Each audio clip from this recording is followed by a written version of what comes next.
ये स्टार्ट करते हैं। पहला क्वेश्चन है हमारा कि ललीधुरा मेला कहाँ लगता है। तो ऑप्शन आपको दिए गए हैं, आप चाहें तो जवाब दे सकते हैं।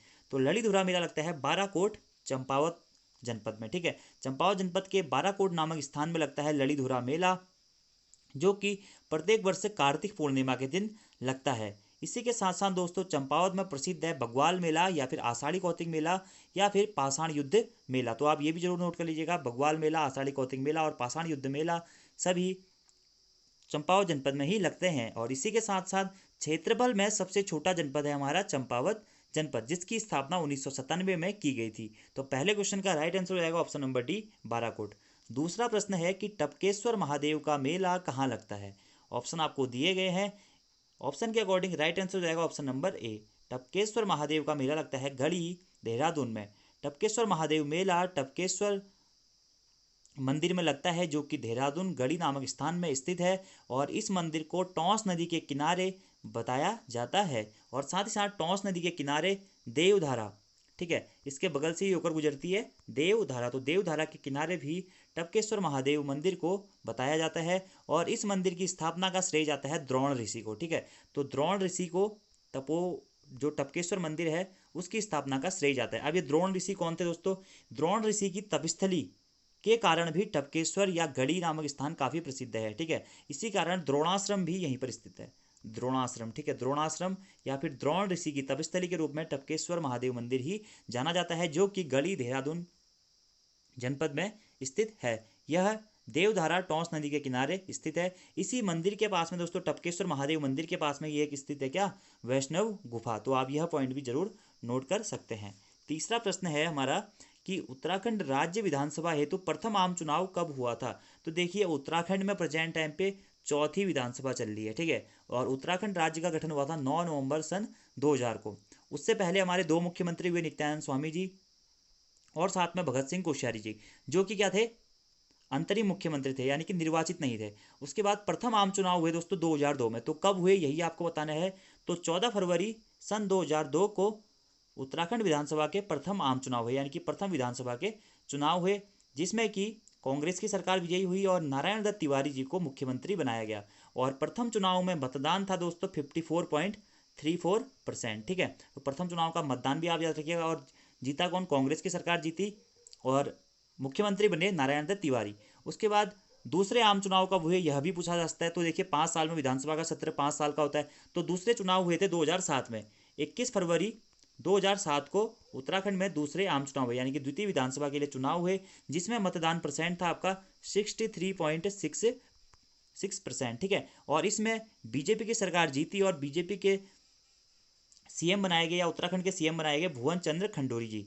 उसके बाद तृतीय आम चुनाव हुए, जो कि हुए 30 जनवरी 2012 को। फिर से 5 साल बाद 2012 में चुनाव हुए, जिसमें फिर से कांग्रेस की सरकार विजयी हुई और मुख्यमंत्री बनाए गए विजय बहुगुणा। ठीक है, विजय बहुगुणा तृतीय आम चुनाव के मुख्यमंत्री थे। और इसमें मतदान परसेंट था दोस्तों 67.70%। उसके बाद चतुर्थ विधानसभा के चुनाव हुए, जो कि अभी 2017 में, यानी कि 15 फरवरी 2017 को चतुर्थ विधानसभा के चुनाव हुए, जिसमें आपका 65% मतदान रहा।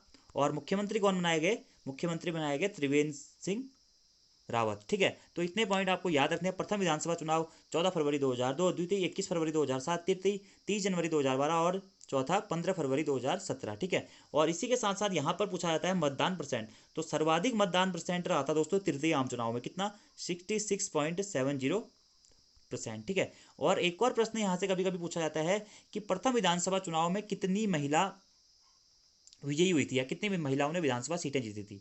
ठीक है, तो आपको इसमें कुछ नहीं है। देखिए, चुनाव कब हुए थे? 2002 प्रथम, 2007 द्वितीय, 2012 तृतीय और 2017 चौथे। ठीक है, 4 विधानसभा चुने हुए। प्रथम विधानसभा में दोस्तों महिलाओं की सीटें थी 4। ठीक है, महिलाओं ने 4 सीटें जीती थी। द्वितीय में भी 4 सीटें जीती थी, तृतीय में 5 और चतुर्थ में भी 5। तो पूछा जा सकता है अभी कि चौथी लोकसभा में महिलाओं के द्वारा कितनी सीटें विजयी की गई हैं लोकसभा चुनाव, विधानसभा चुनाव में। ठीक है, तो कितनी की गई है दोस्तों? 5। ठीक है, सॉरी मैंने लोकसभा बोल दिया, तो आप उसे करेक्ट कर लीजिएगा, विधानसभा। चौथा आपका प्रश्न है कि 1972 में केदारनाथ वन्यजीव विहार की स्थापना किसके संरक्षण हेतु की गई थी। तो देखिए केदारनाथ वन्यजीव विहार सबसे पहले तो है कहाँ, इसके बारे में बात करते हैं। तो ये है कहाँ, चमोली प्लस रुद्रप्रयाग में, ठीक है। चमोली और रुद्रप्रयाग दोनों के इसकी सीमाएं आती हैं केदारनाथ वन्यजीव विहार की। इसकी स्थापना कब हुई थी, 1972 में। और किसके संरक्षण हेतु, तो कस्तूरी मृग के संरक्षण हेतु इसकी स्थापना की गई थी, ठीक है। तो केदारनाथ वन्यजीव विहार चमोली और रुद्रप्रयाग जनपद में स्थित है और इसकी स्थापना हुई थी 1972 में कस्तूरी मृग के संरक्षण हेतु। अब उत्तराखंड में दोस्तों टोटल 7 वन्यजीव विहार है। इन 7 वन्यजीव विहार में से सबसे पहला या सबसे पुराना वन्यजीव विहार है गोविंद वन्यजीव विहार, जो कि उत्तरकाशी जनपद में स्थित है और उसकी स्थापना हुई थी 1955 में। और दूसरा या फिर अपना आपका सबसे नया वन्यजीव विहार या फिर सबसे अंतिम वन्यजीव विहार कौन सा है, तो वह है नंधौर वन्यजीव विहार, जिसकी स्थापना 2012 में की गई थी। यह नैनीताल जनपद में स्थित है। तो आपको यह सभी पॉइंट नोट करते हुए चलने हैं, ठीक है। कि प्रथम कौन था, गोविंद वन्यजीव विहार 1955 उत्तरकाशी में स्थित है। और अभी लास्ट कौन था दोस्तों, जो अभी अंतिम 7वां बना है, वह था नंदौर वन्यजीव विहार, 2012 में नैनीताल जनपद में इसे बनाया गया था। अगला प्रश्न है 5वां कि टाइगर वॉच योजना कब शुरू की गई थी। तो टाइगर वॉच योजना शुरू की गई दोस्तों 1991-92 में। तो ऑप्शन बी इसका राइट हो जाएगा।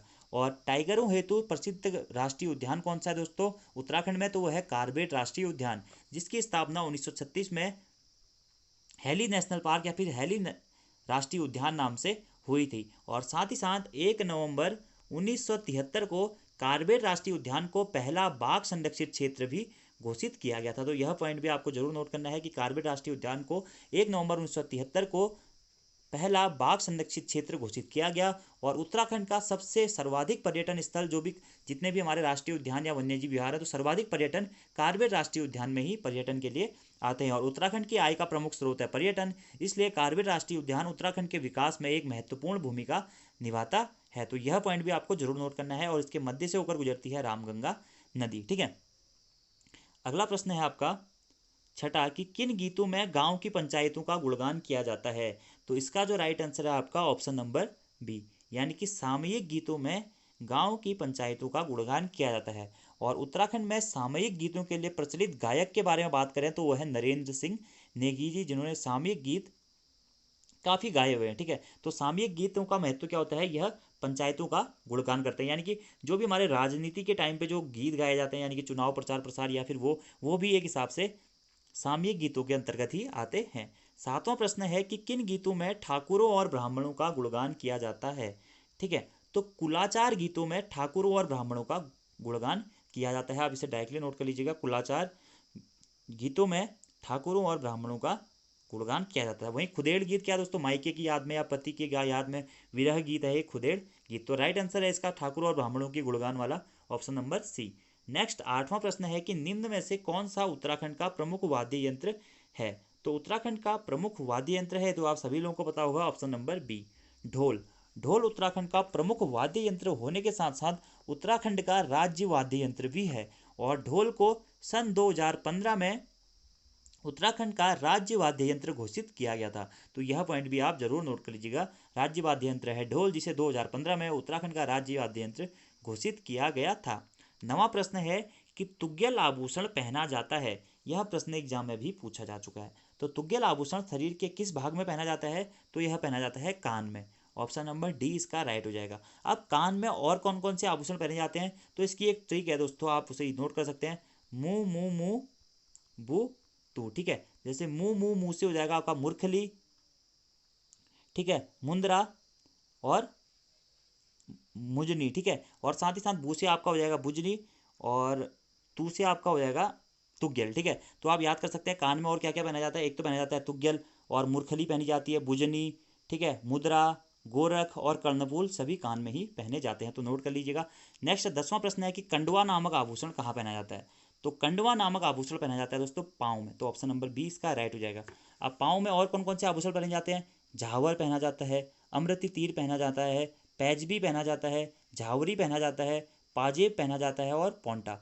तो पैर में कौन कौन से पहने जाते हैं, झावर, अमृति तीर, पैजबी, झावरी, पैजबा और पोंटा, साथ ही साथ कंडवा। कान में कौन कौन से पहने जाते थे, तुग्यल, बुजनी, और तुग्यल का ही उपनाम है बुजनी। आप ये भी नोट कर लीजिएगा, जो ये तुग्यल है, तुग्यल का ही एक उपनाम, मतलब तुग्यल को ही बुजनी कह के भी संबोधित किया जाता है, ठीक है। तो मूर्खली, तुग्यल, बुजनी और मुद्रा, गोरख, कर्णफूल सभी कान में ही पहने जाते हैं। अगला प्रश्न है 11वां कि उमा देवी अनुसुईया देवी। प्रश्न है कि पांडुकेश्वर मंदिर, गोपेश्वर मंदिर, नृसिंह मंदिर और वासुदेव मंदिर उत्तराखंड में कहाँ स्थित है? तो पांडुकेश्वर मंदिर, गोपेश्वर मंदिर, नृसिंह मंदिर, वासुदेव मंदिर उत्तराखंड में चमोली जनपद में स्थित हैं। तो ऑप्शन नंबर ए इसका राइट हो जाएगा। और चमोली जनपद की स्थापना हुई थी 24 फरवरी सन 1960 को। और क्षेत्रफल की दृष्टि से चमोली उत्तराखंड का सबसे बड़ा जिला है। यह पॉइंट भी आप इसके साथ में नोट कर सकते हैं। अगला 13वां प्रश्न है कि निम्न में से कौन पृथक राज्य आंदोलन के शहीद हैं? तो ऑप्शन है आपके मोहम्मद सलीम, भगवान सिंह सिरोला, प्रताप शाह और उपयुक्त सभी। तो इसका राइट आंसर है ऑप्शन नंबर डी। पृथक राज्य आंदोलन के शहीद दोस्तों यह सभी हैं। पृथक राज्य आंदोलन हेतु मेनली 3 सबसे खतरनाक आंदोलन माने जाते हैं। एक है खटीमा गोलीकांड, मसूरी गोलीकांड और रामपुर तिराहा गोलीकांड। खटीमा गोलीकांड 1 सितंबर 1994 को हुआ था। मसूरी गोलीकांड 2 सितंबर 1994 को हुआ था। और रामपुर तिराहा गोलीकांड 2 अक्टूबर 1994 को हुआ था। इन गोलीकांडों में दोस्तों काफ़ी लोगों की मृत्यु हुई थी। इसी कारण पृथक राज्य आंदोलनकारियों के शहीद हमारे ये हैं। कई बार मसूरी गोलीकांड, खटीमा गोलीकांड और रामपुर तिराहा गोलीकांड की भी डेटें पूछ ली जाती हैं। और उत्तराखंड में पृथक राज्य हेतु दोस्तों 1994 में गठित की गई थी कौन? कौशिक समिति। तो पूछा जाता है एग्जाम में कि पृथक राज्य के निर्माण हेतु कौन सी समिति का गठन किया गया था? तो कौशिक समिति का गठन किया गया था 1994 में मुलायम सिंह यादव जी के द्वारा, जो कि उस टाइम पे उत्तर प्रदेश के मुख्यमंत्री थे।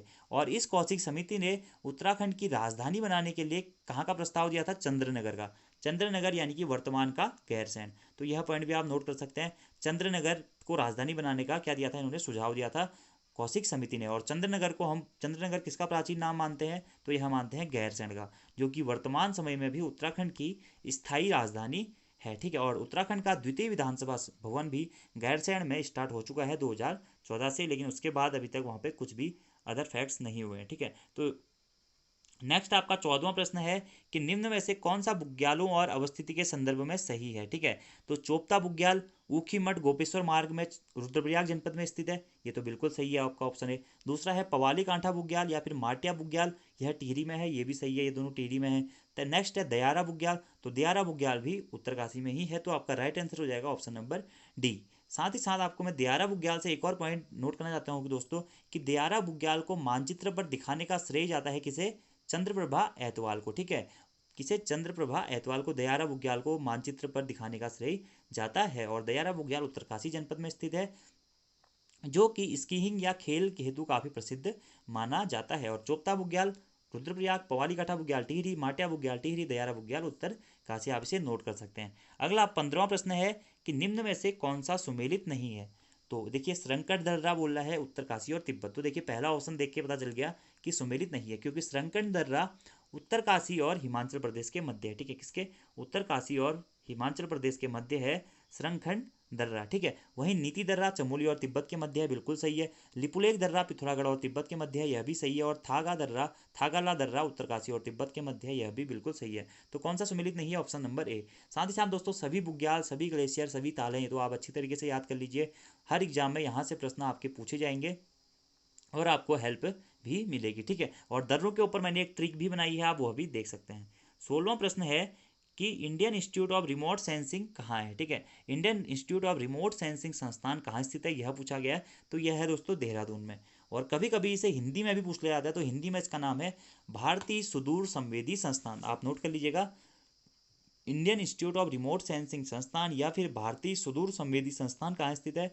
तो यह देहरादून में स्थित है। ठीक है। इसी के साथ साथ देहरादून में तो वैसे दोस्तों काफ़ी सारे संस्थान स्थित हैं, लेकिन इसी के नाम के अकॉर्डिंग एक संस्थान और है वहाँ पे कि instrument research and development establishment संस्थान कहाँ स्थित है। आप नोट करना चाहते हैं कर लीजिएगा कि instrument research and development establishment संस्थान कहाँ स्थित है? तो वह भी देहरादून में ही स्थित है। इसी के साथ साथ देहरादून में अन्य संस्थान भी है, जो कि आगे वाले प्रश्नों में हम डिस्कस अब करते रहेंगे। 17वां प्रश्न है कि निम्न में से कौन से स्थान पर आकाशवाणी केंद्र है?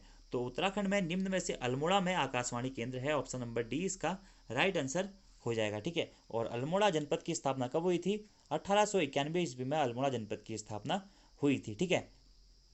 नेक्स्ट है 18वां प्रश्न कि मोनाल किस फसल को बहुत नुकसान पहुंचाती है? तो देखिए मोनाल कौन सी फसल को नुकसान पहुंचाती है ये पूछा गया है यहाँ पे। तो मोनाल पहुंचाती है दोस्तों आलू को नुकसान, ठीक है। और मोनाल का प्रिय भोजन भी क्या है, आलू ही है। आलू के साथ साथ कीड़े मकोड़े भी मोनाल को पसंद है, लेकिन सर्वाधिक मात्रा में मोनाल आलू की फसल को नुकसान पहुंचाती है। अब थोड़ा सा जान लेते हैं मोनाल के बारे में। आपको पता ही है उत्तराखंड का राज्य पक्षी है मोनाल, जिसे सन 2001 में उत्तराखंड के राज्य पक्षी के रूप में घोषित किया गया था। मोनाल को स्थानीय भाषा में मुन्याल या फिर मुनाल कहकर भी संबोधित किया जाता है। और मोनाल दोस्तों उत्तराखंड का राज्य पक्षी होने के साथ साथ भारत का जो कह रहा हूँ नेपाल का राष्ट्रीय पक्षी भी है, ठीक है। तो मोनाल उत्तराखंड का राज्य पक्षी भी है और साथ ही साथ ये नेपाल का राष्ट्रीय पक्षी भी है। इसी के साथ साथ दोस्तों पहले यह हिमाचल प्रदेश का राज्य पक्षी भी हुआ करता था, लेकिन वर्तमान समय में हिमाचल प्रदेश ने अपने राज्य पक्षी को चेंज कर दिया है, ठीक है। और मोनाल का प्रिय भोजन है आलू। मोनाल का अगर वैज्ञानिक नाम की बात करें तो वो है लोफोफोरस इम्पीजेनस। अगर आप नोट करना चाहते हैं कर लीजिएगा, पूछ लिया जाता है मोनाल का वैज्ञानिक नाम या फिर वानस्पतिक नाम, तो वह है लोफोफोरस इम्पीजेनस, ठीक है। लोफोफोरस इम्पीजेनस। देखिए मोनाल में लॉ से खत्म हो रहा है ना, तो यहाँ पे जो इसका वैज्ञानिक नाम है ये लॉ से ही स्टार्ट होता है, लोफोफोरस इम्पीजेनस। ऐसे भी आप याद कर सकते हैं। और मोनाल को हिमालय का मयूर नाम से भी जाना जाता है, तो आप ये पॉइंट भी नोट कर लीजिएगा। अगला प्रश्न है आपका 19वां कि उत्तराखंड की आय में औद्योगिक क्षेत्र का योगदान कितना है, ठीक है। तो उत्तराखंड की आय में औद्योगिक क्षेत्र का योगदान है आपका कितना, 23%। तो ऑप्शन बी इसका राइट आंसर हो जाएगा। ये प्रश्न एक बार सहायक समीक्षा अधिकारी के एग्जाम में भी पूछा जा चुका है, ठीक है। अब थोड़ा सा औद्योगिक क्षेत्र के बारे में बात कर लेते हैं। तो उत्तराखंड में औद्योगिक नीति कब बनाई गई थी, तो 8 जुलाई सन 2001 को उत्तराखंड में औद्योगिक नीति सर्वप्रथम बनाई गई थी। उसके बाद उत्तराखंड में नई औद्योगिक नीति कब बनाई गई थी, तो 26 जुलाई 2003 में उत्तराखंड में नई औद्योगिक नीति बनाई गई थी। यह दोनों पॉइंट आपको याद रखने हैं। इसी के साथ साथ दोस्तों औद्योगिक प्रोत्साहन नीति भी बनाई गई थी बाद में। वो कब बनाई गई थी, तो औद्योगिक प्रोत्साहन नीति बनाई गई थी 1 अप्रैल 2008 को। तो ये तीनों पॉइंट आपको याद रखने हैं। सबसे पहले तो उत्तराखंड की आय में औद्योगिक क्षेत्र का योगदान कितना है, 23%। औद्योगिक क्षेत्र में उन्नति हेतु औद्योगिक नीति बनाई गई थी 8 जुलाई 2001 को। उसके बाद नई औद्योगिक नीति बनाई गई 26 जुलाई 2003 को। और उसके बाद औद्योगिक प्रोत्साहन नीति बनाई गई 1 अप्रैल 2008 को, ठीक है। उद्योगों को प्रोत्साहन देने हेतु यह औद्योगिक नीतियां बनाई जाती थी। और साथ साथ दोस्तों उत्तराखंड की आय का प्रमुख स्रोत क्या है, ठीक है। यह प्रश्न एग्जाम में पूछा जाता है कि उत्तराखंड की आय का प्रमुख स्रोत क्या है, तो उत्तराखंड की आय का प्रमुख स्रोत है पर्यटन, ठीक है। यह पॉइंट आप जरूर नोट करिए, उत्तराखंड की आय का प्रमुख स्रोत है पर्यटन। और उत्तराखंड वर्तमान में एक ऐसा राज्य है जो कि पर्यटन पर विशेष जोर दे रहा है। इसी कारण उत्तराखंड में प्रेजेंट टाइम पे 13 डिस्ट्रिक्ट 13 डेस्टिनेशन योजना भी स्टार्ट की गई है। अगला आपका 20वां प्रश्न है कि उत्तराखंड में कौन सी उत्तराखंड की जनजाति नहीं है। देखिए भोटिया उत्तराखंड की जनजाति है, थारू भी है, बोक्सा भी है, लेकिन नाग क्या है, उत्तराखंड की जनजाति नहीं है, ठीक है। भोटिया, थारू, बोक्सा, राजी ये सभी क्या है, उत्तराखंड की जनजातियां हैं, ठीक है। और सर्वाधिक जनसंख्या वाली जनजाति है थारू और सबसे कम जनसंख्या वाली जनजाति है राजी, ठीक है। जबकि नाग दोस्तों यहाँ पे जनजाति ना होकर नागों का ने यहाँ पर प्राचीन समय में शासन किया था। इसी कारण उत्तराखंड में कई नाग मंदिर भी आपको देखने को मिलेंगे। अधिकतर नाग मंदिर हैं बागेश्वर और पिथौरागढ़ जनपद में। और नाग मंदिर से एक पॉइंट आप जरूर नोट कर लीजिएगा कि सेम मुखेम मंदिर कहाँ स्थित है, सेम मुखेम नागराज मंदिर कहाँ स्थित है, तो सेम मुखेम नागराज मंदिर स्थित है दोस्तों टिहरी में। और यह प्रश्न एग्जाम में वीपीडीओ 2016 में भी पूछा गया है कि सेम मुखेम नागराज मंदिर कहाँ स्थित है, तो यह टिहरी जनपद में ही स्थित है। इसी के साथ साथ धौली नाग मंदिर बागेश्वर में, फेली नाग मंदिर बागेश्वर में और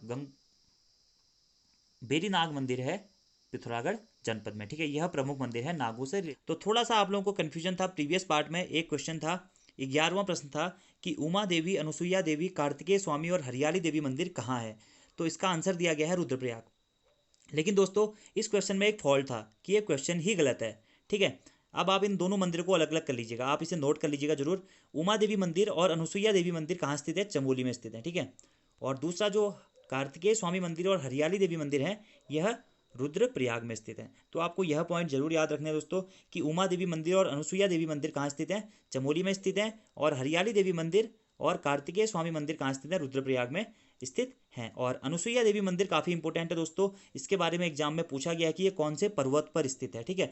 तो अनुसुईया देवी मंदिर को चमोली जनपद में स्थित है और कीलांचल या फिर त्रिशकुल पर्वत पर स्थित बताया जाता है। कौन से? कीलांचल या फिर त्रिशकुल पर्वत पर स्थित बताया जाता है अनुसुईया देवी मंदिर को। और यह मंदिर कत्यूरी शैली में निर्मित माना जाता है। कौन सी? कत्यूरी शैली में। तो इतने पॉइंट आपको याद रखने हैं। साथ ही साथ उमा देवी मंदिर कहाँ स्थित है दोस्तों? चमोली के कर्णप्रयाग में स्थित है, ठीक है, कर्णप्रयाग में। तो आपको ये पॉइंट ऐड करने हैं। और साथ ही साथ कार्तिकेय स्वामी और हरियाली देवी मंदिर है फेन कमल, ठीक है। तो आपको डायरेक्टली याद करना है सर्वाधिक ऊंचाई पर पाया जाने वाला पुष्प कौन सा है?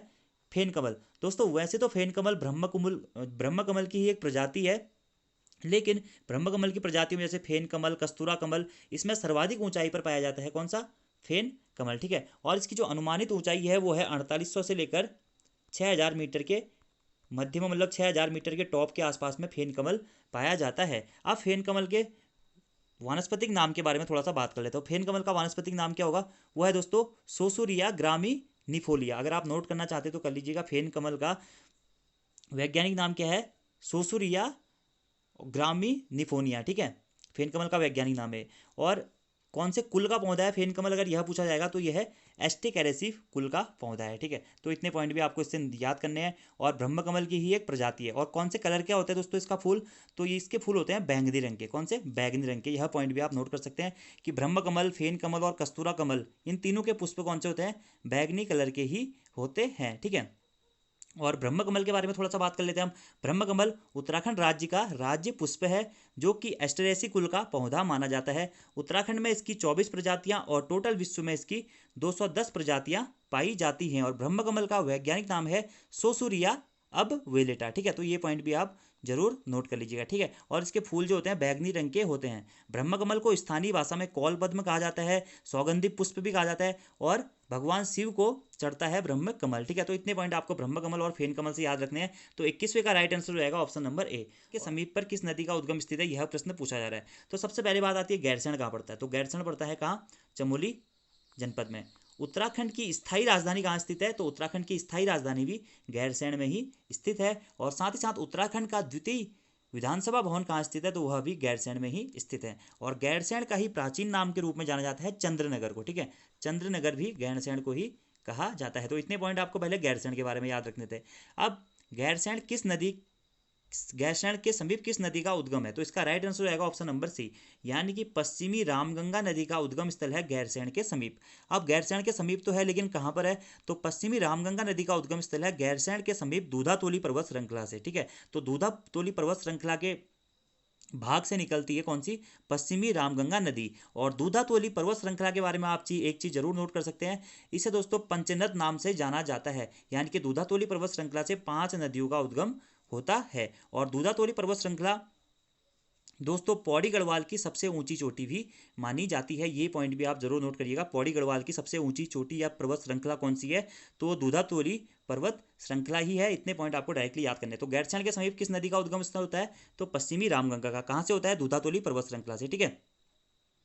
और ये जो पश्चिमी रामगंगा किसकी सहायक नदी है दोस्तों? ये गंगा की सहायक नदी है, जो कि ये यूपी में जाके गंगा से मिल जाती है, ठीक है। और साथ ही साथ पौड़ी की सबसे ऊंची चोटी कौन सी है? दूधातोली श्रृंखला। अब दोस्तों ये तो थी पश्चिमी रामगंगा के बाद एक होती है हमारी पूर्वी रामगंगा। तो पूर्वी रामगंगा का उद्गम कहाँ से होता है? यह प्रश्न भी पूछा जा सकता है। तो पूर्वी रामगंगा का उद्गम होता है पिथौरागढ़ के पॉन्टिंग हिमनद से, ठीक है। पॉन्टिंग हिमनद या पॉन्टिंग ग्लेशियर से माना जाता है पूर्वी रामगंगा का उद्गम, ठीक है। तो इतने पॉइंट आपको याद रखने हैं। और साथ ही साथ दूधातोली पर्वत श्रृंखला को उत्तराखंड का पामीर कहकर भी संबोधित किया जाता है। तो ये पॉइंट भी आप जरूर नोट कर लीजिएगा कि उत्तराखंड का पामीर किसे कहा जाता है? तो किसे कहा जाता है? दूधातोली पर्वत श्रृंखला को उत्तराखंड का पामीर कहा जाता है। ये काफ़ी इंपॉर्टेंट पॉइंट है। अब थोड़ा सा बात कर लेते हैं दूधातोली पर्वत श्रृंखला के बारे में, थोड़े से 1-2 पॉइंट और डिस्कस कर लेते हैं। और साथ ही साथ आप एक और पॉइंट और नोट कर लीजिएगा दोस्तों कि दूधातोली पर्वत श्रृंखला का विस्तार 3 जनपदों में है, ठीक है। कौन कौन से जनपद हैं? चमोली, पौड़ी और अल्मोड़ा। 3 जनपदों में दूधातोली पर्वत श्रृंखला या फिर उत्तराखंड के पामीर का विस्तार, और सर्वाधिक भाग इसका पाया जाता है पौड़ी जनपद में, ठीक है। तो इतने पॉइंट आपको याद रखने हैं। 5 नदियों का उद्गम होता है यहाँ से। कौन कौन सी? पश्चिमी रामगंगा, आटागाड़, पश्चिमी नयार, पूर्वी नयार और वूनो नदी का, ठीक है। तो आप जरूर याद करिएगा, डायरेक्टली प्रश्न पूछा जा सकता है। पश्चिमी नयार नदी का उद्गम दूधातोली पर्वत श्रृंखला, आटागाड़ का दूधातोली से, पश्चिमी नयार, पूर्वी नयार और वूनो नदी का संगम भी दूधातोली पर्वत श्रृंखला से ही माना जाता है, और दूधातोली पर्वत श्रृंखला के क्षेत्र में ही गैरसैंण पड़ता है, ठीक है। और चांदपुर परगना भी दोस्तों दूधातोली पर्वत श्रृंखला के अंतर्गत ही आता है, ऐसा माना जाता है। तो इतने पॉइंट आपको याद रखने हैं। तो 22वें का आपका राइट आंसर हो जाएगा ऑप्शन नंबर सी, पश्चिमी रामगंगा। अगला 23वां प्रश्न है कि उत्तराखंड में निर्वाचित होने वाली कुल विधानसभा सीटें कितनी हैं। तो उत्तराखंड में निर्वाचित होने वाली पूछी गई है दोस्तों। देखिए निर्वाचन जहां पे आ गया तो 70 विधानसभा सीटें हैं निर्वाचित होने वाली, टोटल है 70 प्लस 1, ठीक है। 70 तो निर्वाचित होती हैं और एक होती है मनोनीत, जो कि होता है एंग्लो इंडियन, जिसको कौन मनोनीत करता है, राज्यपाल मनोनीत करते हैं, ठीक है। तो अब उत्तराखंड में टोटल 70 निर्वाचित प्लस 1 मनोनीत सीट है। तो इन 70 में से काफ़ी बार इनसे पूछा जाता है कि कितनी सीटें रिजर्व हैं, ठीक है। तो 70 सीटों में से दोस्तों 13 सीटें जो हैं वह एससी के लिए रिजर्व है, ठीक है, यानी कि अनुसूचित जाति के लिए, और 2 सीटें एसटी यानी कि अनुसूचित जनजाति के लिए आरक्षित हैं। इतने पॉइंट आपको डायरेक्टली याद रखने हैं। और एक और प्रश्न है दोस्तों कि उत्तराखंड के जो विधानसभा मंत्रिमंडल है या उत्तराखंड का मंत्रिमंडल में मैक्सिमम कितने सदस्य हो सकते हैं। तो उत्तराखंड के मंत्रिमंडल में मैक्सिमम 12 सदस्य हो सकते हैं। ये पॉइंट आप जरूर नोट कर लीजिएगा, यानी कि जो कैबिनेट, जो हमारे मंत्री होते हैं जिनको अलग अलग पद मिलते हैं, कैबिनेट मंत्री जिन्हें कहते हैं विधानसभा के, तो वो उनकी अधिकतम संख्या कितनी हो सकती है, 12। ये क्वेश्चन लोअर पीसीएस 2016 में भी पूछा जा चुका है, ठीक है। तो इसका राइट आंसर हो जाएगा विधानसभा में निर्वाचित होने वाली कुल विधानसभा सीटें कितनी है, 70। तो दोस्तों देख लीजिएगा आप, कुल पूछा है या निर्वाचित पूछा है, ठीक है। कभी कभी हो सकता है मनोनीत पूछ लिया जाए और एक ऑप्शन में दे दे, तो इस प्रकार के प्रश्न भी एग्जाम में कंफ्यूजन कराते हैं और हम लोग गलत करके आ जाते हैं। 24वां प्रश्न है कि उत्तराखंड की स्थायी राजधानी के लिए कौन सा आयोग गठित किया गया था। तो देखिए उत्तराखंड राज्य के गठन के लिए तो कौशिक समिति का गठन किया गया था, जो कि प्रीवियस वीडियो मैंने आपको बताया था। लेकिन उत्तराखंड की स्थायी राजधानी के लिए दीक्षित आयोग का गठन किया गया था। अब इसका गठन कब किया गया था, तो सर्वप्रथम 11 जनवरी 2011 को इसका गठन 2001 को इसका गठन किया गया था, ठीक है। तो दीक्षित आयोग का गठन सर्वप्रथम 11 जनवरी 2001 को किया गया था। उसके बाद दोस्तों कुछ टाइम बाद 2002 के आसपास ये बंद हो गया था, ठीक है। उसके बाद 28 नवंबर 2002 को इसे पुनः स्टार्ट किया गया था, ठीक है। 28 नवंबर 2002 को इसको पुनः स्टार्ट किया गया था, और इसके बाद 1 फरवरी 2003 से इसके अध्यक्ष बनाए गए थे वीरेंद्र दीक्षित। इसी कारण इसे दीक्षित आयोग के नाम से भी जाना जा सकता है। तो दीक्षित आयोग के अध्यक्ष वीरेंद्र दीक्षित को कब बनाया गया, यह प्रश्न पूछा जा सकता है। तो 1 फरवरी 2003 से। और दीक्षित आयोग का गठन पूछा जाए तो 11 जनवरी 2001 को दीक्षित आयोग का गठन किया गया था स्थायी राजधानी हेतु। उस टाइम पे कुछ और नाम था इसका, लेकिन जब से इनको इसके अध्यक्ष वीरेंद्र दीक्षित बनाए गए तब से इसका नाम आ गया दीक्षित आयोग, ठीक है। 25वां प्रश्न है कि किस प्रदेश ने प्रदेश की 70% जनता को अत्यंत रियासती मूल्य पर खाद्यान्न उपलब्ध कराने की योजना 2011 में शुरू करी थी। तो दोस्तों ये है उत्तराखंड सरकार ने उत्तराखंड प्रदेश की 70% जनता को अत्यंत रियासती मूल्य पर खाद्यान्न उपलब्ध कराने की योजना स्टार्ट की थी कब, 2011 में। तो इंपॉर्टेंट प्रश्न है, पूछा जा सकता है। नेक्स्ट 26वां प्रश्न है, ये थोड़ा सा कंफ्यूजिंग क्वेश्चन है दोस्तों।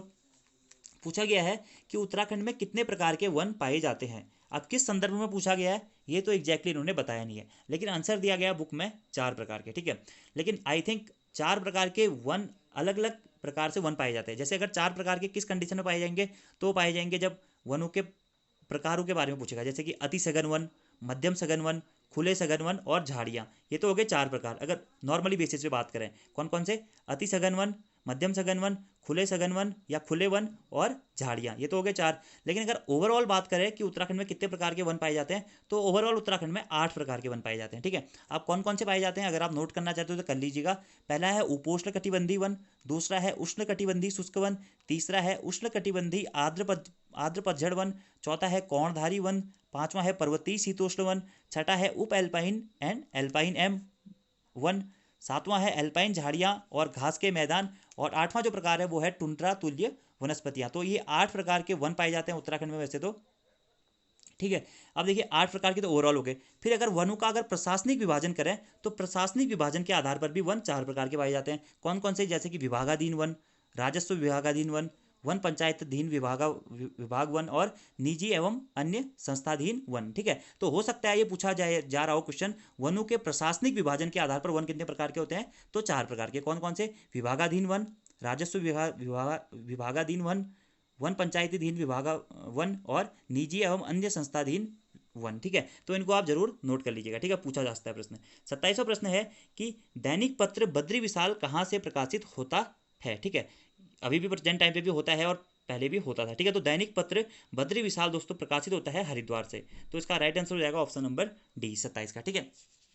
कौन सा हो जाएगा? 27 का ऑप्शन नंबर डी राइट हो जाएगा। बाकी इस पत्र के बारे में अभी मुझे ज़्यादा जानकारियाँ तो नहीं मिली है, आने वाली वीडियोज़ में मैं इसके बारे में आपको जानकारियाँ बता दूंगा, ठीक है। तो इतने पॉइंट आपको याद रखने हैं कि बद्री विशाल का प्रकाशित कहाँ से होता था? तो हरिद्वार से, ठीक है। और ये दैनिक पत्र है, ठीक है। इसमें वैसे तो मेनली जो भी हमारे चार धाम यात्रा को विशेष रूप से टारगेट करके उसके ऊपर न्यूज़ेस दी जाती हैं, ठीक है। और उत्तराखंड में पत्रकारिता के बारे में मैं आपको पहले की काफ़ी सारी वीडियोज में बता चुका हूँ, तो यहाँ पर बताने की आवश्यकता है नहीं। 28वां प्रश्न है कि पंडित गोविंद बल्लभ पंत राजकीय संग्रहालय कहाँ है, ठीक है। काफ़ी इंपोर्टेंट प्रश्न है। तो पंडित गोविंद बल्लभ पंत राजकीय संग्रहालय अल्मोड़ा में स्थित है, ठीक है। अल्मोड़ा के खूंट गांव में स्थित है दोस्तों गोविंद बल्लभ पंत जी का संग्रहालय, क्योंकि गोविंद बल्लभ पंत जी का जन्म भी अल्मोड़ा के रानीखेत के पास ही शीतलाखेत नामक एक स्थान पड़ता है। तो शीतलाखेत से 2 किलोमीटर की दूरी पर स्थित है खूंट गांव, ठीक है। खूंट गांव अल्मोड़ा में गोविंद बल्लभ पंत जी का जन्म हुआ था और उनका संग्रहालय भी वहीं पर स्थित है।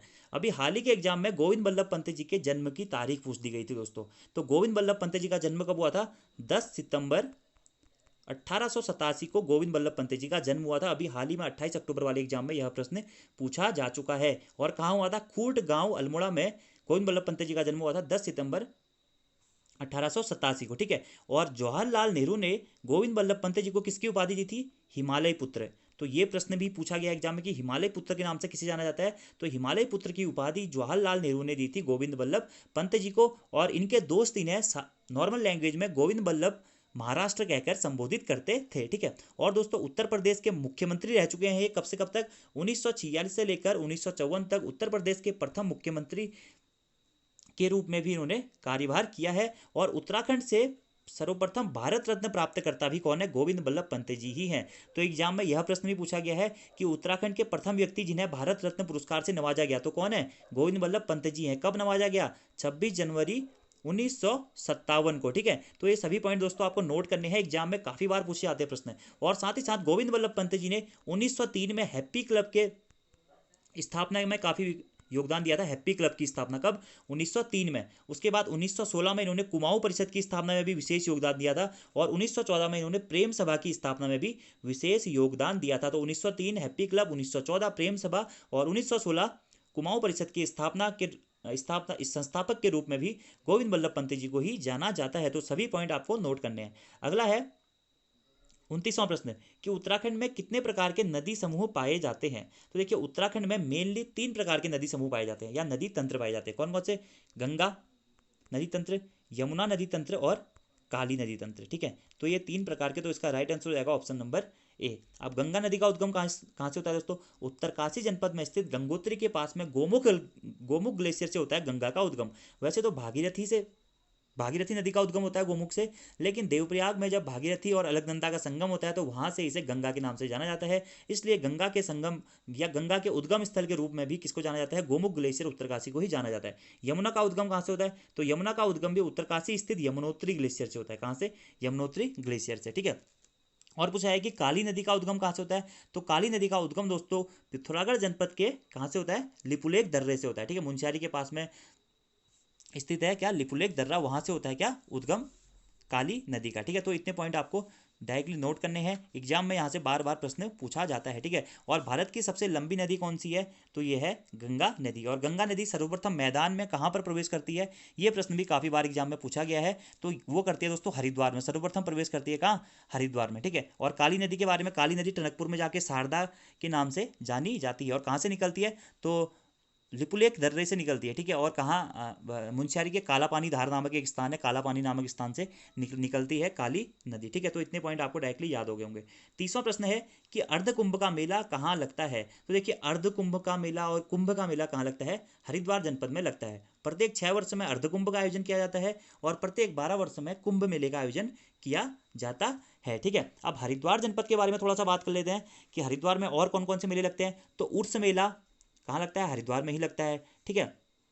पीरान कलियर मेला भी हरिद्वार में ही लगता है। और हरिद्वार जनपद की स्थापना 28 दिसंबर 1988 को की गई थी। यह प्रश्न भी एग्जाम में पूछा गया है। और एक और प्रश्न हरिद्वार से पूछा जाता है कि हरिद्वार को कौन से मंडल से उत्तराखंड में शामिल किया गया? तो हरिद्वार को सहारनपुर मंडल से उत्तराखंड में शामिल किया गया था। कहाँ से? सहारनपुर मंडल से। तो ये पॉइंट भी आप नोट कर लीजिएगा।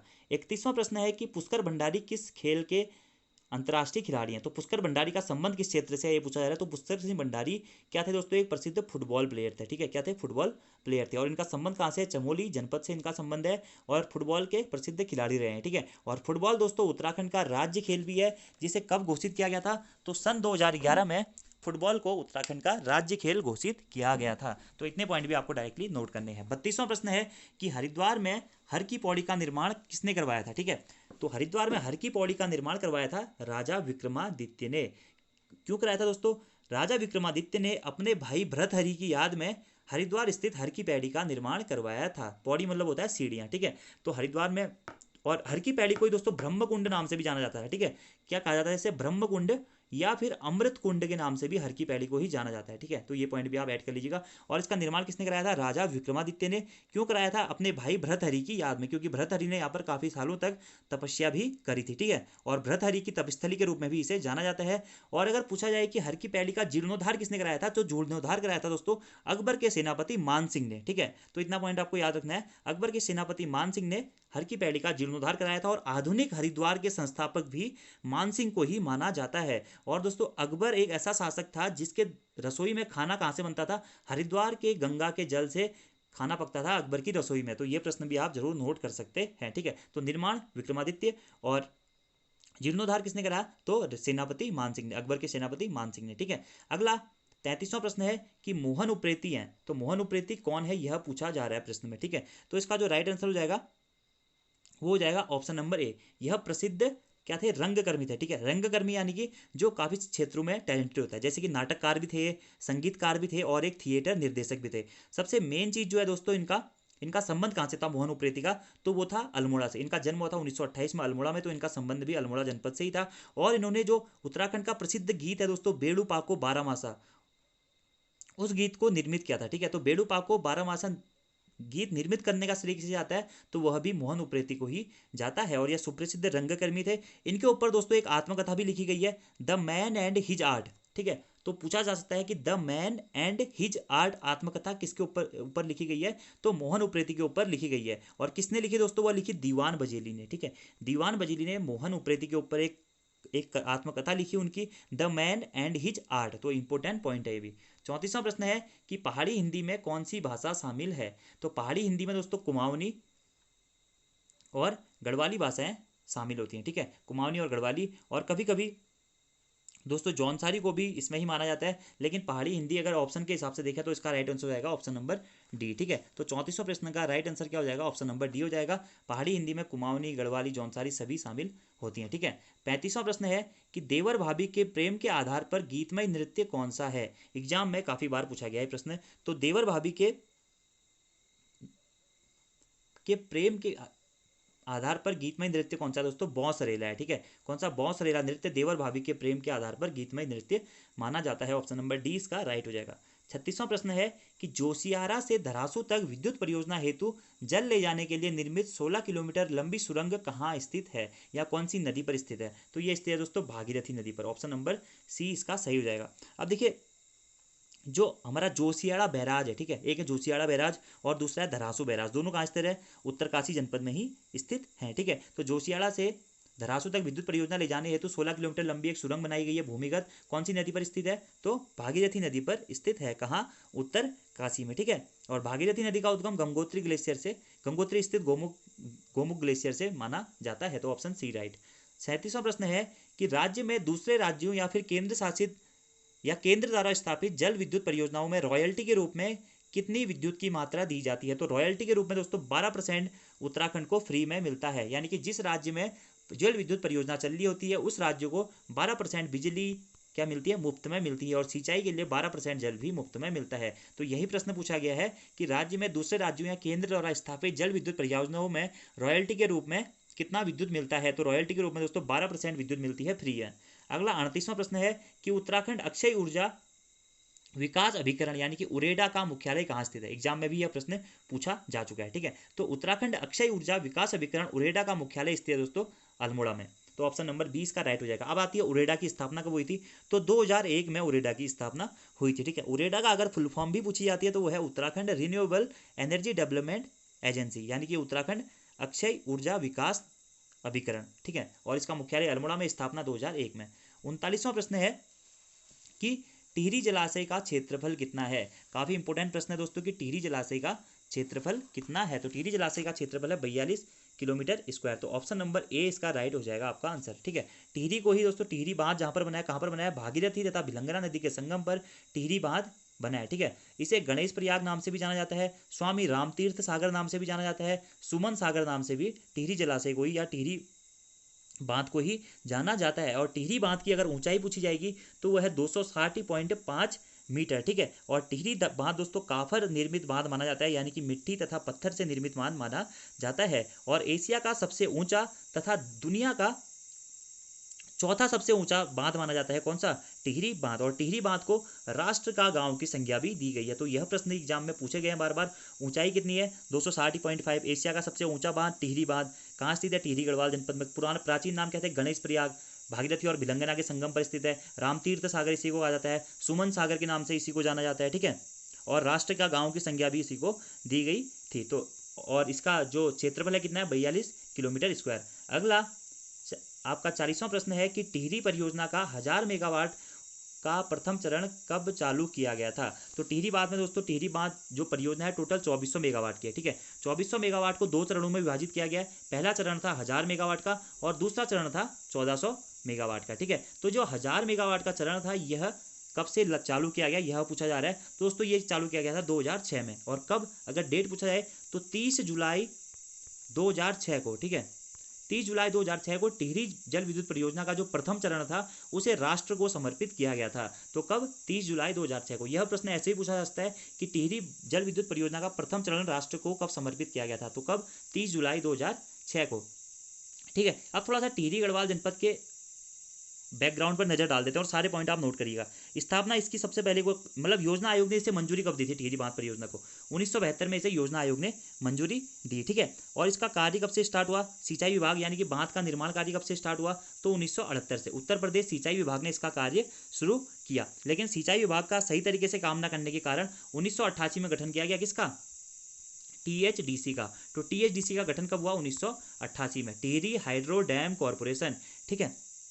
1988 में केंद्र सरकार ने THDC का गठन किया और टिहरी जल विद्युत परियोजना का कार्य सुचारू रूप से चालू किया था, ठीक है। तो इतने पॉइंट आपको याद रखने हैं। उसके बाद काफ़ी सारे आंदोलन भी हुए इसे बचाने के लिए और फाइनली दोस्तों 2006 में इसे राष्ट्र को समर्पित कर दिया गया, ठीक है। और कितने चरणों में थी, 2 चरणों में है। टोटल 2400 मेगावाट की परियोजना है, 2 चरणों में है, ठीक है। पहला चरण था 1000 मेगावाट का जो कि 2006 से स्टार्ट हो गया। दूसरा चरण था दोस्तों 1400 मेगावाट का। इस 1400 मेगावाट में भी 1000 मेगावाट जो थी वह टिहरी पंप स्टोरेज प्लांट के लिए था और 400 जो मेगावाट था वह था कोटेश्वर परियोजना से, ठीक है। कोटेश्वर परियोजना का अगला प्रश्न आपके सामने है 41वां कि कोटेश्वर बांध का निर्माण किस नदी पर किया जा रहा है। तो कोटेश्वर बांध का निर्माण दोस्तों भागीरथी नदी पर किया जा रहा है और इसकी क्षमता पूछी जाएगी तो कितनी है, 400 मेगावाट, ठीक है। और दोस्तों टिहरी से भागीरथी नदी के द्वारा सुरंगों के माध्यम से, ठीक है, सुरंगों के माध्यम से यहाँ पर जल ले जाया जा रहा है, ठीक है। तो एक बार एग्जाम में यह प्रश्न भी पूछा जा चुका है कि वह जल विद्युत परियोजना कौन सी है जहां से भागीरथी नदी से सुरंगों के माध्यम से जल ले जाया जाता है। तो कौन सी है दोस्तों, कोटेश्वर बांध परियोजना। कौन सी नदी पर बनी है, भागीरथी नदी पर बनी है और कितने मेगावाट की है, तो 400 मेगावाट की है। तो इतना पॉइंट आपको डायरेक्टली याद करने हैं और इंपॉर्टेंट पॉइंट है दोस्तों ये तो काफ़ी, ठीक है, कि सुरंगों के माध्यम से यहाँ पर जल ले जाया जाता है, ठीक है। और प्रथम चरण 30 जुलाई 2006 को राष्ट्र को समर्पित कर दिया गया था। अगला प्रश्न है 42वां कि राज्य की सर्वाधिक क्षमता वाली कृत्रिम झील है, ठीक है। तो ये आपका आज का होमवर्क का क्वेश्चन है कि राज्य की सर्वाधिक क्षमता वाली कृत्रिम झील कौन सी है, ठीक है। ये आपका होमवर्क का क्वेश्चन है। ये आपको कमेंट बॉक्स में इसका रिप्लाई जरूर देना है कि राज्य की सर्वाधिक क्षमता वाली कृत्रिम झील कौन सी है और इसके बारे में आपको जितनी भी डिटेल्स पता है वो आप बताएंगे, ठीक है। अगला प्रश्न देखिए 43वां है कि उत्तर प्रदेश सरकार को 400 मेगावाट की विष्णुगाड़ जल विद्युत परियोजनाओं में विष्णुगाड़ जल विद्युत परियोजना कौन सी नदी पर स्थित है। तो विष्णुगाड़ जल विद्युत परियोजना दोस्तों चमोली जनपद में स्थित है। कौन सी नदी पर, तो अलकनंदा नदी पर स्थित है, ठीक है। और इस परियोजना में से दोस्तों उत्तर प्रदेश सरकार की और उत्तराखंड की ये परियोजना है जिसमें कि उत्तराखंड को 12% रॉयल्टी के रूप में मुफ्त बिजली दी जाती है और यूपी को दोस्तों कितना, 88% जो बिजली होती है वो यूपी को सप्लाई होती है, ठीक है। और साथ ही साथ दोस्तों ये जो जल विद्युत का उत्पादन है ये कौन सी कंपनी देखती है, तो यूजेवीएनएल यानी कि उत्तराखंड जल विद्युत निगम लिमिटेड यह देखती है उत्पादन का कार्य, और इसकी स्थापना कब हुई थी, 1 अप्रैल 2001 को, और यह प्रश्न भी एग्जाम में पूछा जा चुका है। तो विष्णु प्रयाग जल विद्युत परियोजना कौन से जनपद में है, चमोली में, अलकनंदा नदी पर है और कितने मेगावाट की है, 400 मेगावाट की, किसकी है, उत्तर प्रदेश सरकार की है। ठीक है, अगला 44वां प्रश्न देखिए, टिहरी परियोजना से फिर से पूछा गया है कि टिहरी परियोजना में सहयोग हेतु रूस से समझौता कब हुआ था, तो रूस से समझौता हुआ था दोस्तों 1986 में। स्टार्टिंग में अगर बात करें तो टिहरी जो जल विद्युत परियोजना थी ये थी मात्र 600 मेगावाट की, कितने की, 600 मेगावाट की। उसके बाद क्या हुआ, रूस के राष्ट्रपति थे उस टाइम पे, कौन, मिखाइल गोर्बाचेव, ठीक है, याद करिएगा, रूस के राष्ट्रपति मिखाइल गोर्बाचेव, यह 1986 में क्या आए थे, भारत आगमन पर आए, और इन्होंने टिहरी बांध परियोजना से रिलेटेड क्या किया, समझौता किया। ठीक है, और इसी समझौते के अकॉर्डिंग बाद में टिहरी जल विद्युत परियोजना कितनी मेगावाट की कर दी गई, 2400 मेगावाट की कर दी गई। और साथ ही साथ इतने पॉइंट आपको याद रखने, कब की गई थी, 1986 में, किसके द्वारा, रूस के सहयोग के द्वारा। ठीक है, और टिहरी बांध का डिजाइन किसने तैयार किया, एक प्रश्न यह भी पूछा जाता है, तो ये क्या था, किसने, जेम्स ब्रून ने टिहरी बांध का डिजाइन तैयार किया था। ठीक है, और अब मैंने बता दिया आपको। अगला प्रश्न देखिए, अगला प्रश्न भी इसी से रिलेटेड है कि टिहरी परियोजना में स्टार्टिंग में कितने मेगावाट की थी टिहरी बांध परियोजना, तो स्टार्टिंग में टिहरी बांध परियोजना कितने मेगावाट की थी दोस्तों, ये मैं आपको बता चुका हूँ, 600 मेगावाट की थी। और जब रूस के राष्ट्रपति 1986 में आए, उसके बाद इसे कितने का कर दिया गया, उसके बाद इसे कर दिया गया 2400 मेगावाट का, वर्तमान में भी ये 2400 मेगावाट की ही है। ठीक है, और दोस्तों एक और प्रश्न टिहरी से आप 1-2 पॉइंट और नोट कर लीजिएगा कि टिहरी बांध के विरोध में सर्वप्रथम आवाज किसने उठाई, तो टिहरी गढ़वाल रियासत की राजमाता कमलेंदुमती शाह ने दोस्तों सर्वप्रथम क्या उठाई थी, टिहरी बांध परियोजना के जो विरोध में आवाज उठाई थी, किसने, कमलेंदुमती शाह ने। ठीक है, उसके बाद दोस्तों टिहरी बांध के लिए एक बांध विरोधी समिति का गठन कब किया गया, तो 1978 में टिहरी बांध के मतलब निर्माण को रोकने के लिए एक बांध विरोधी समिति का गठन किया गया, किसकी अध्यक्षता में, तो विद्यासागर नौटियाल की अध्यक्षता में। ठीक है, उसके बाद दोस्तों 1979 में सर्वप्रथम क्या की, कोर्ट में रिट डाली गई इस बांध के निर्माण को रोकने हेतु, और किसके द्वारा डाली गई थी वो दोस्तों, वो डाली गई थी किसके द्वारा, वीरेंद्र सकलानी जी के द्वारा। और सुंदरलाल बहुगुणा जी, वीरेंद्र सकलानी जी, विद्यासागर नौटियाल, राजमाता कमलेंदुवती और कई सारे पर्यावरणविद इस बांध के निर्माण के रोक में थे। ठीक है, ताकि ये बांध ना बने, क्योंकि दोस्तों इसके नीचे से होकर गुजरती है केंद्रीय भ्रंश रेखा, जो कि कभी कभार अगर भूकंप की दृष्टि से अगर इस क्षेत्र में भूकंप आता है तो उत्तर भारत को काफी नुकसान हो जाएगा टिहरी बांध परियोजना की वजह से। ठीक है, तो इतने पॉइंट आपको याद रखने हैं। नेक्स्ट देखिए 46वां प्रश्न है, यह भी मैं आपको बता चुका हूं क्या है, कोटेश्वर बांध जल विद्युत परियोजना कितने मेगावाट की है, तो 400 मेगावाट की है। ठीक है, मैंने आपको बता दिया कि टिहरी से दोस्तों 22 किलोमीटर की दूरी पर डाउन स्ट्रीम द्वारा यहाँ पर जल लाया जाता है। ठीक है, तो कितने बांध की है, 400 मेगावाट की है। यह प्रश्न एग्जाम में भी पूछा जा चुका है, कौन सी नदी पर है, भागीरथी नदी पर। 47वां प्रश्न है कि टिहरी परियोजना से उत्तर प्रदेश को पेयजल हेतु कितना कोटा निर्धारित है। ठीक है, तो इसका जो राइट आंसर है वो है दोस्तों ऑप्शन बी, 200 क्यूसेक का कोटा निर्धारित है किसको, उत्तर प्रदेश को पेयजल हेतु। तो ऑप्शन नंबर बी इसका राइट हो जाएगा। तो टिहरी बांध परियोजना से जितने भी इंपॉर्टेंट पॉइंट थे मैंने आपको लगभग सारे बता दिए हैं, जो कि एग्जाम्स में पूछे जाने के चांसेस रहते हैं। तो आपको सभी पॉइंट ये नोट करते हुए चलने हैं दोस्तों।